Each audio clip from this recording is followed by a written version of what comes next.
ہر قسم کے روحانی جسمانی مسائل اور وظائف کے لیے پیر اقبال قریشی چینل کو سبسکرائب کریں۔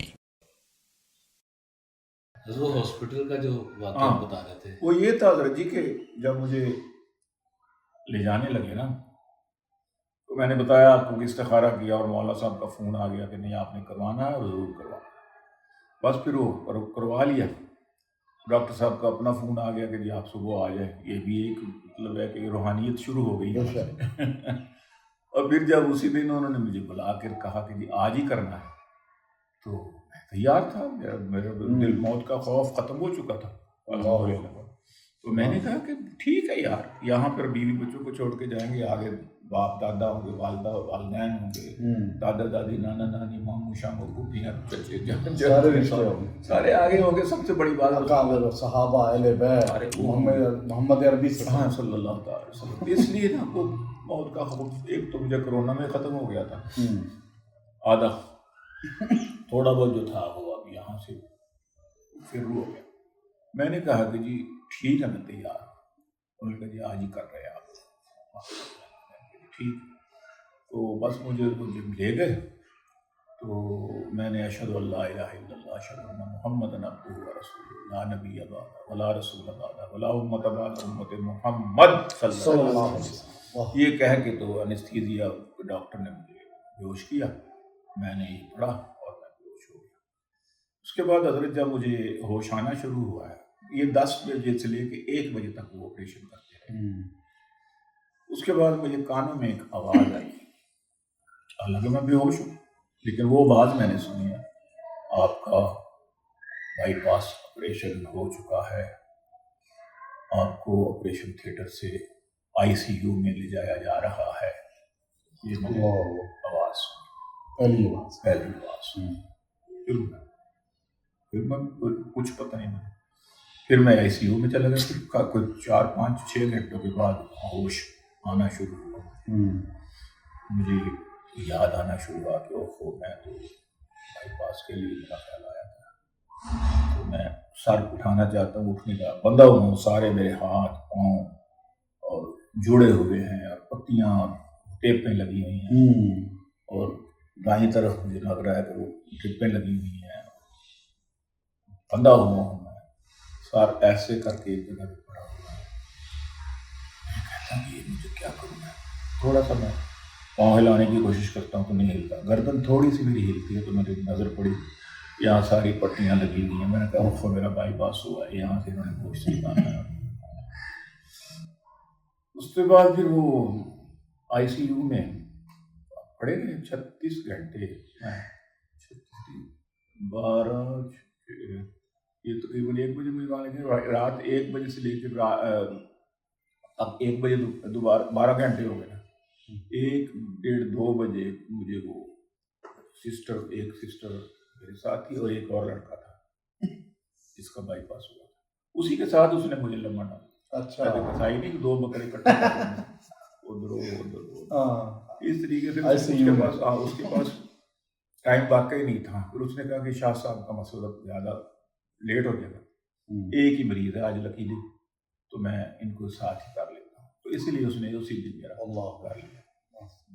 تو اب میں نا جی مجھے کہتی ہے وہ جو بچی تھی نرس سسٹر، کہتی ہے کہ آپ کا آکسیجن اتار رہے ہیں، اب آپ نے نا بغیر آکسیجن کے گرونی آپ نے اپنے آکسیجن کھینچنی ہے، لمبی لمبی سانس کھینچنی ہے۔ اس نے جب آکسیجن اتاری تو ہمارا سانس ہی نہیں آ رہا تھا۔ میں نے کہا یہ کیا بات، میں نے کہا مجھے سانس نہیں آ رہا، مر رہا ہوں۔ اس نے کہا جی کہ آپ لمبی لمبی سانس کھینچے منہ سے باہر نکال، بڑا وہ کرتی رہی۔ ہم نے کوشش کرتے تھے لیکن ہو ہی نہیں رہا تھا، جسم کے اندر کچھ تھا ہی نہیں۔ میری وہ جو آکسیجن والی لائنیں وہ تو انہوں نے نئی ڈالی ہوئی تھی، اب بڑی پریشانی سی ہو رہی تھی، اور میں سوچ رہا تھا کہ یہ کم بخت نا پیسے لینے تھے 10 لاکھ میں نے جمع کر لیا، اب آکسیجن بھی بچا رہے ہیں۔ اچھا میں دوسرے آدمی سے سوچ رہا تھا، میں نے کہا یہ کیوں اس کو کر اٹھا دیا، انہوں نے مار رہے ہیں ہم کو۔ میں نے کہا پکی بات ہے نا، ان کو نصیحت یہی کی ہوئی ہے نرسوں کو، ڈاکٹروں کی طرف سے ڈائریکشن ہے کہ نہیں لگا، مرتا تو مرنے دو۔ اتنے میں نا میں دعائیں یاد کرنا شروع کرتا ہوں، پڑھنی شروع کرتا ہوں، بھولنا شروع ہو جاتا ہوں۔ اینستھیزیا کی وجہ سے ہوتا ہے۔ تو ایک لڑکا میں دیکھتا ہوں دروازے میں نا، ایک لڑکا کھڑا ہے، 6 فٹ قد کا لمبا سا، اس نے اپنے آپ کو پہنا ہوا ٹریک سوٹ پہنا ہوا اور یوں کر کے اس نے زپ سے منہ بھی بند کیا ہوا، حالانکہ 12 نومبر کو سردیاں بھی نہیں تھی، ایسی کوئی خاص نہیں تھی، ہلکے کمبل والی تھی، وہ کھڑا میں تھا، یہ اسرائیل علیہ السلام، اس وقت رات کے 1:30-2 بجے آج تو سکتا نہیں ہے آئی سی یو میں، کوئی میرا بیٹا بھی آیا تو انہوں نے کہا بھائی وہ پڑے ہوئے تمہارے والد، صبح آپ وہاں پہ ملیں گے ریکوری روم میں، ان کا یہ روم ہے اس بالکل، یہ کون ہے؟ میں نے کہا اسرائیل علیہ السلام ہو سکتے ہیں، اور کوئی آ ہی نہیں سکتا۔ میں نے کہا جی آپ کون ہیں؟ کہا میرا نام محمد قاسم ہے۔ محمد قاسم، یار میں نے تو سمجھا کہ اسرائیل علیہ السلام، کہتا جی انہوں نے ہی بھیجا ہے۔ اچھا انہوں نے ہی بھیجا، اردو میں کہتا ہے جی انہوں نے بھیجا۔ میں کہا ابھی گلانی تیاری کر، اب میں نے دعائیں منگانی شروع کی، دعائیں مجھے آئیں نہ بھول جاؤں، آیت الکرسی بھول جائے۔ اتنے میں نے کیا دیکھا کہ مفتی حسن صاحب اپنے 8-10 مریضوں کے ساتھ اور اپنا چھوٹا بچہ بھی ان کے ساتھ وہ انٹر ہوئے آئی سی یو، میں ہی دیکھ رہا ہوں بس، باقی ظاہر ہے کہ وہ ٹائم بھی ایسا کہ کوئی آ بھی نہیں سکتا تھا، تو وہ داخل ہوئے ہیں، تو ایسے آ گئے شاہ صاحب کیا اللہ تعالیٰ آپ کے سامنے، بس آپ نا شاہ صاحب آپ صرف استغفار پڑھتے رہے، استغفار پڑھتے، وہ مجھے استغفار کا کر کے اور پھر وہ سارے مریض ساتھ واپس چلے گئے۔ اب میں حیران ہوں کہ یار یہ مجھے استغفار کا کہنے آئے تھے اور لڑکا بھی غائب ہو گیا، اب میں استغفار پہلے پھر شروع کر دیا۔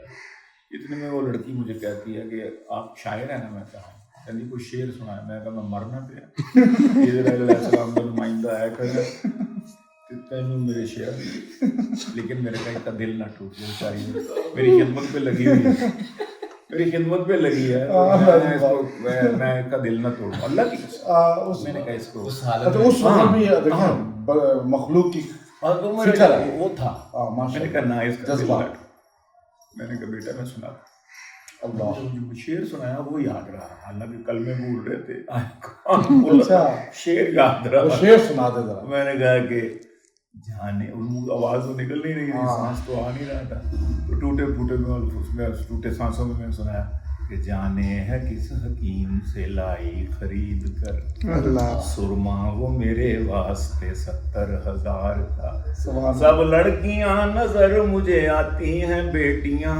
خوف ایسا دل پہ چھایا ہے بیگم کی مار کا،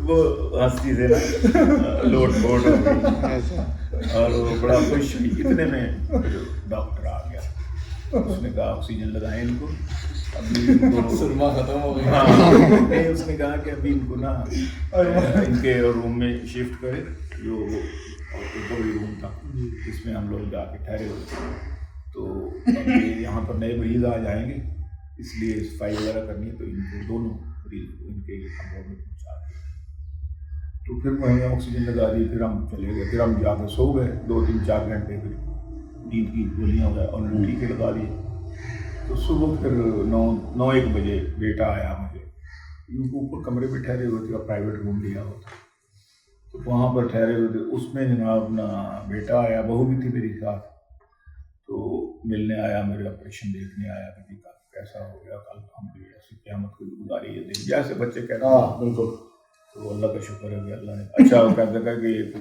خبر بھی ہے، میں نے کیا کہتا کہ وہ اکرما جو ہے نا بھانجے میرے کا نام، اچھا اچھا، اس کے گھر اللہ نے بیٹا دیا ہے، اس کا نام محمد قاسم رکھا ہے۔ اچھا ماشاء اللہ، وہ آپ مجھے نظر آ رہا تھا، محمد قاسم تو مجھے وہاں پہ ملا ہے، اور موت کے فرشتے بھی کہتے بعد پھر وہ آ گیا ہے اس کے گھر میں، تو میں نے کہا اچھی بات ہے، چلیں بہت مبارک، سبحان اللہ۔ تو وہ اس کے بعد جی ہوا یہ، اچھا لطف کی بات یہ ہے کہ جب میں ٹھیک ہو گیا 13-14 دن بعد آیا میں گھر، تو وہ مجھے ملانے کے لیے لایا نا اپنی بیوی اور بچے کو، تو اس نے وہی پہنا ہوا تھا، اچھا، اسی کلر کا، اسی رنگ کا، وہی ڈریس، وہی ڈریس محمد قاسم، سبحان اللہ۔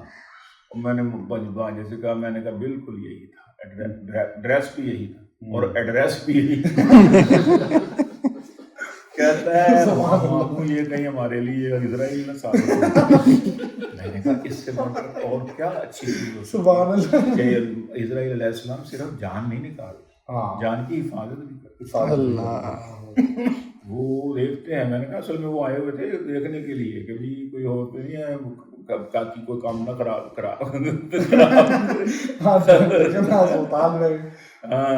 خالق الموت والحیات، اللہ پاک موت کا بھی خالق اور حیات کا بھی بالکل حیات. تو یہ جب تک بندہ مار نہیں جاتا، جان نہیں نکالتا، اس وقت تک جان کی بھی حفاظت کرتے ہیں. جو میں نے نکالنی ہے، خبردار کسی اور نے تو خیر اس کو میں نے اس طرح کہہ کے حوصلہ کیا.